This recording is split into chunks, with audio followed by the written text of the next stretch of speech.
MTA di daerah kami saat ibadah kurban, panitia membeli sapi betina yang sudah tua agar harganya murah meski dagingnya alot saat dimasak, dengan maksud ada uang sisa dari hasil iuran kurban yang kemudian digunakan untuk pembangunan gedung MTA, dan hal ini tidak dikonfirmasikan ke warga ngaji yang ikut berkurban. Apakah hal yang seperti ini dibenarkan menurut syar'i? Kalau betul keadaannya seperti itu, maka tidak dibenarkan oleh syariat. Panitianya tidak muktaman itu, mengkhianati amanah. Nah, wong amanahnya kurban untuk sapi, untuk kambing, kok masa golek turahan go bangun gedung. Meski gedung itu digunakan untuk pengajian, namun tidak dibetulkan, ya, tetap tidak dibenarkan menurut syariat Islam. Apa susahnya toh? Menjaga amanah sehingga menjadi pribadi yang muktaman itu apa susahnya? Tinggal menunaikan saja loh. Tadi diamanai ya, sejumlah uang korban untuk membelikan sapi, untuk membelikan kambing, sudah belikan itu, selesai. Lah kok iseng gunake akale, engko ngene, sing penting tukoke kambing, penting tukoke sapi, sing murah, meski alot. Lah engko turane nggo bangun gedung pengajian, sisanya untuk bangun gedung pengajian. Kalau itu dilakukan, wong amanahnya itu amanah untuk korban, bukan untuk amanah gedung pengajian. Nah, panitianya kalau memang betul seperti itu telah berkhianat terhadap amanah. Coba buka Al-Anfal ayat 27. Surat Al-Anfal surat 8 ayat 27. Ya ayyuhalladzina amanu la takhunullaha war rasula wa takhunu amanatikum wa antum ta'lamun. Hai orang-orang yang beriman, janganlah kamu mengkhianati Allah dan Rasul, yakni Muhammad, dan juga janganlah kamu mengkhianati amanat-amanat yang dipercayakan kepadamu sedang kamu mengetahui. Ya dah. Lah ini ada iman tidak dalam hatinya? Ngakunya beriman.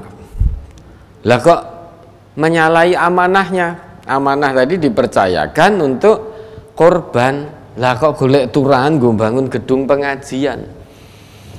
Nah, di mana imannya? Sedangkan ayat ini khusus Allah tujukan kepada hamba Allah yang memang betul-betul beriman. Ya ayyuhalladzina amanu la takhunullah war rasul wa takhunu amanatikum wa antum ta'lamun. Hai orang-orang yang beriman. Hanya hamba Allah yang beriman yang diseru dalam ayat ini. Tidak semua manusia, hanya hamba Allah yang beriman. Isi seruannya apa? La takhunullah war rasul, jangan kamu khianati Allah dan Rasul. Wa takhunu amanatikum wa antum ta'lamun, dan jangan pula kamu berkhianat terhadap amanah yang dipercayakan kepadamu sedang kamu mengetahui. Nah, kalau tadi amanahnya tidak bisa ditunaikan, golek turahan, nah imannya dipertanyakan di hadapan Allah. Meski golek turahan untuk membangun gedung pengajian, lah ini namanya mencampur adukkan yang hak dengan yang batil. Bangun gedung untuk pengajian itu hak, namun caranya menyalahi amanah, golek turahan dari dana korban tadi, padahal amanahnya untuk korban, dan itu tidak dikonfirmasi kepada pekorban, itu batil. Dikirane apik, itu batil. Sedangkan Allah larang, wala talbisul haqqa bil batil wa taqtumul haqqa wa antum ta'lamun. Jangan kamu campur adukkan yang hak dengan yang batil. lantas kamu sembunyikan yang hak. Lah tadi kan menyembunyikan, ya, tidak konfirmasi, tidak minta persetujuan kepada pekorban, golek turahan, bangun gedung pengajian, sehingga yang hak disembunyikan. Nah, kau nek do ngerti, ra oleh piye, ora entuk turahan kok terus gedungnya piye, bangunnya bagaimana? Tidak yakin pada Allah akhirnya. Padahal ngerti amanahnya bukan untuk bangun gedung pengajian, amanahnya untuk korban. Maka kalau Allah mengatakan apapun, Nabi perintahkan apapun, sudah kerjakan. Ndak usah akalnya berusaha ngotak-ngatik, ndak usah. Kalau Allah ngendika if'al, Nabi ngendika if'al, sudah kita kerjakan saja. Akalnya jangan berputar-putar. Oh, iki engko tetap mengerjakan perintah Allah ini ning gen entuk turahan piye carane.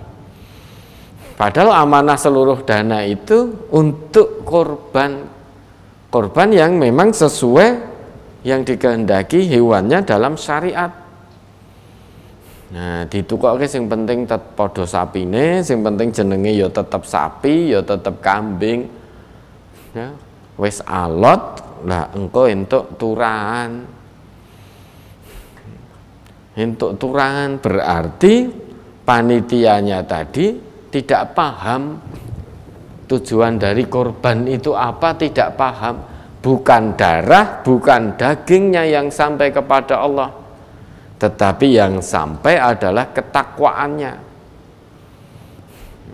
Yang sampai ketakwaannya. Ya, sulitnya apa toh? Wong tinggal menunaikan gitu saja kok. Amanah yang diberikan. Lah nanti gedung dari mana? Dari Allah yang bangun. Sudah. Lah kalau pembangunan gedung hasilnya dari menyelisih amanah korban tadi, gedungnya tidak berkah itu. Ya, gedungnya tidak berkah, untuk pengajian ra berkah. Lawang gedung pengajian itu ya namanya majelis. Majelis itu tempat untuk mengangkat derajat seseorang dari rendah menuju tinggi. Itu majelis. Dari jalasa. Jalasa itu ya, berarti duduk dari rendah ke tempat yang lebih tinggi, itu jalasa. Misalkan saya dari duduk di lantai kemudian mau duduk di kursi, maka itu namanya jalasa. Ana ajlisu alal kursi. Misalkan saya dari lantai tempat yang lebih rendah berpindah ke kursi, itu namanya jalasa. Kalau qa'ada itu duduk dari tempat tinggi pindah ke tempat yang rendah, itu namanya qa'ada. Baik qa'ada maupun jalasa itu sama artinya duduk. Yang membedakan jalasa itu pindahnya duduk dari tempat rendah ke tempat yang lebih tinggi. Qa'ada dari tempat tinggi duduk pindah ke yang lebih rendah. Maka tempat pengajian itu disebut majelis. Kenapa? Karena orang yang ngaji itu awalnya rendah, tidak tahu, kemudian setelah ngaji di tempat itu menjadi tahu. Kalau sudah tahu diamalkan, dengan begitu derajatnya terangkat tinggi di hadapan Allah. Dari rendah menjadi tinggi. Rendah tidak tahu, kemudian menjadi tinggi karena tahu dan mengamalkan. Nah sekarang bagaimana mungkin majelis dibangun dari uang yang tidak amanah? Nah itu tidak dibenarkan, meskipun tinggal bangun gedung, tinggal bangun pengajian. Nah itu tidak dibenarkan karena amanahnya bukan untuk itu. Amanahnya untuk korban.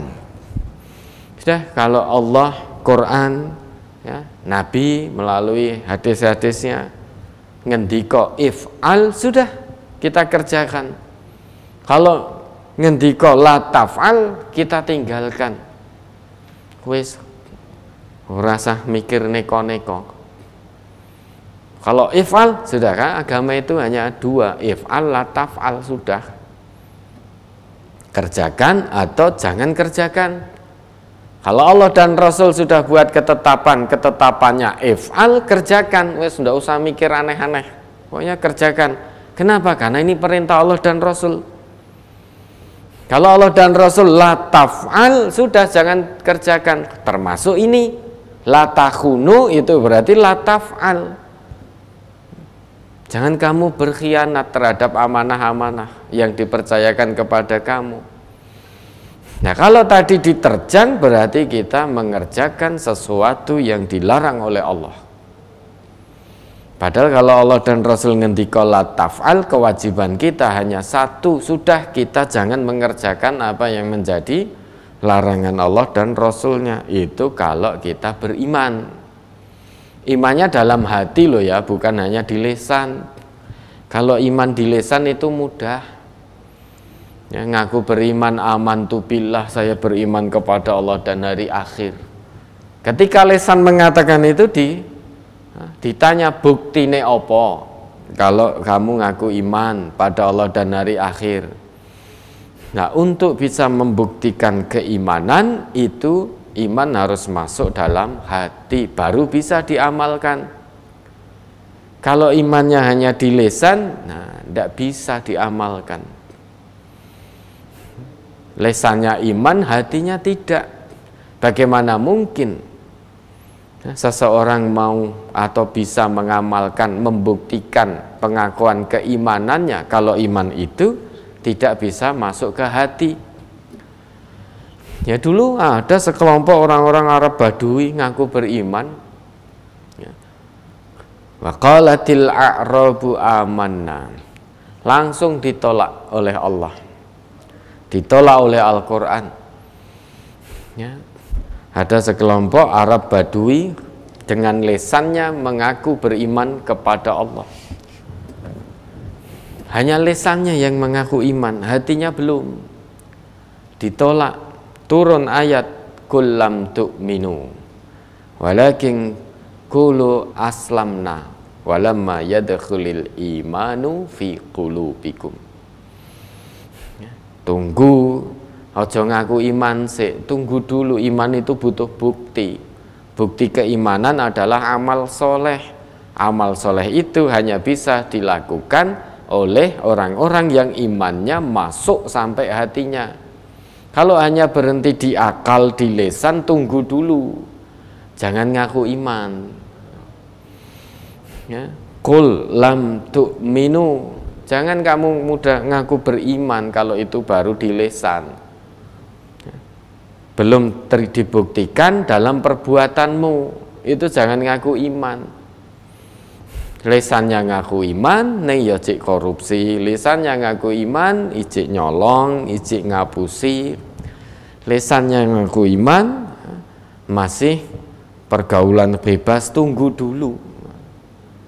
Tapi jangan ngaku iman, ngaku, katakan aku telah Islam. Karena memang iman itu yang pertama butuh pengakuan di lisan dulu.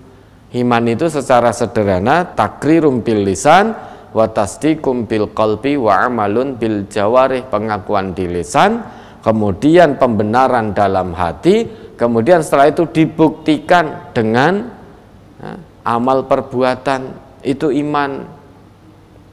Kalau baru sekedar di lisan jangan ngaku iman, tetapi walakin qulu aslamna, aku telah Islam.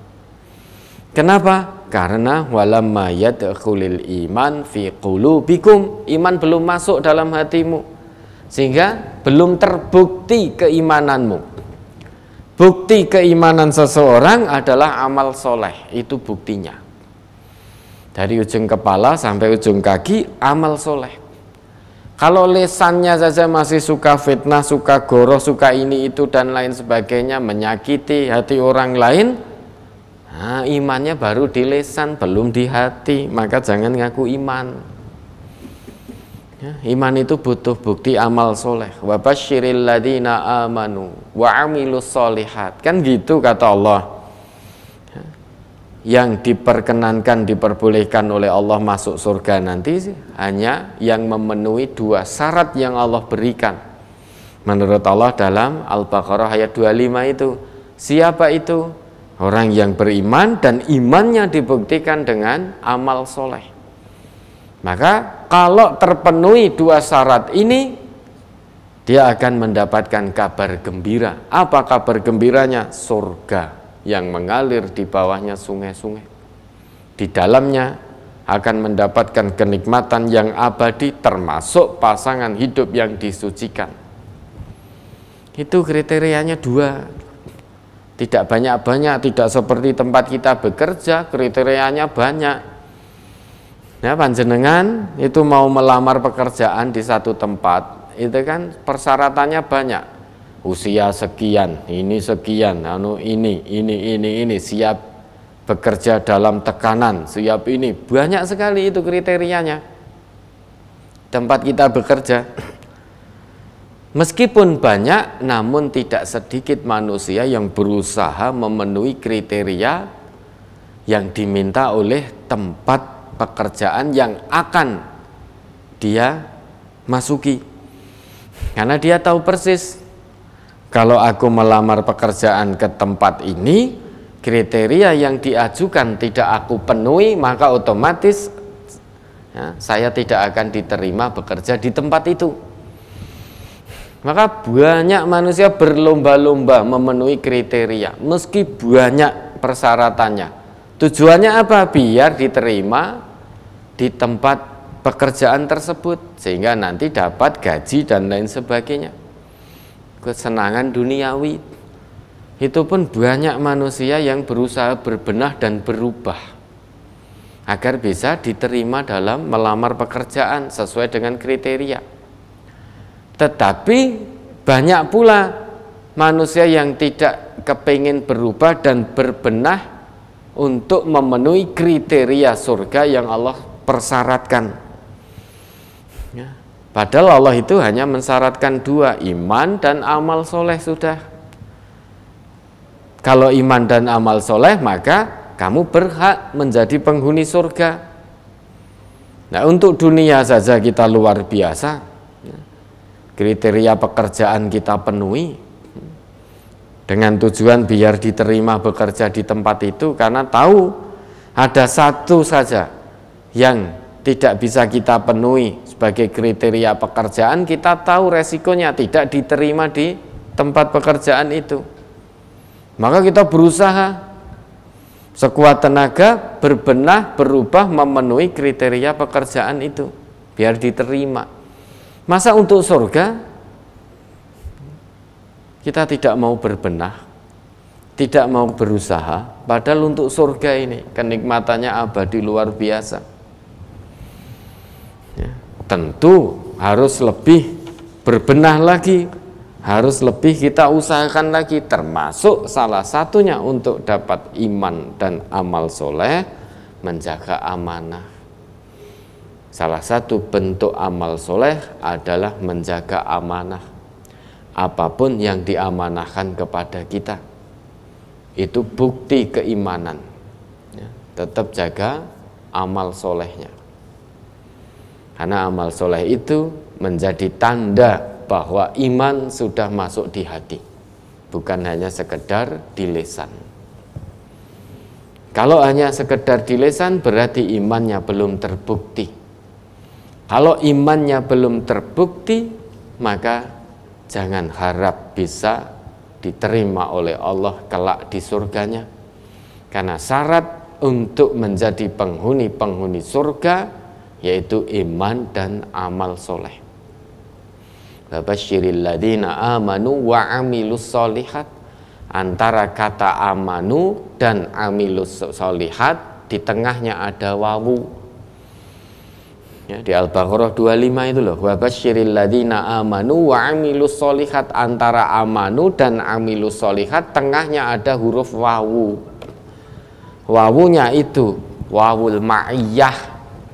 Wawul ma'iyah itu fungsinya lil ilsaq, melekat, nempel. Wawul ma'iyah itu nempel, melekat, tidak bisa berdiri sendiri-sendiri. Maka solasi itu dalam bahasa Arab disebut lasok, karena solasi itu merekatkan. Maka bahasa Arabnya lasok, melekat. Nah, fungsi dari wawul ma'iyah salah satunya lil ilsok, untuk melekat, sehingga iman dan amal soleh tidak bisa berdiri sendiri-sendiri, harus melekat. Sehingga dengan kata lain, orang ngaku beriman harus dibuktikan dengan amal soleh. Kalau orang berbuat baik tanpa iman kepada Allah, maka amalnya, perbuatannya tidak disebut oleh Allah dengan soleh. Bukan amal soleh, hanya amal biasa. Nah, ini sebagai salah satu bukti dari keimanan, dan itu disebut amal soleh, yaitu menjaga amanah. Sehingga kita berusaha menjadi pribadi yang muktaman, ya, pribadi yang memang bisa diserai oleh amanah, diserai amanah. Ya, mudah-mudahan bisa dipahami. Ada lagi?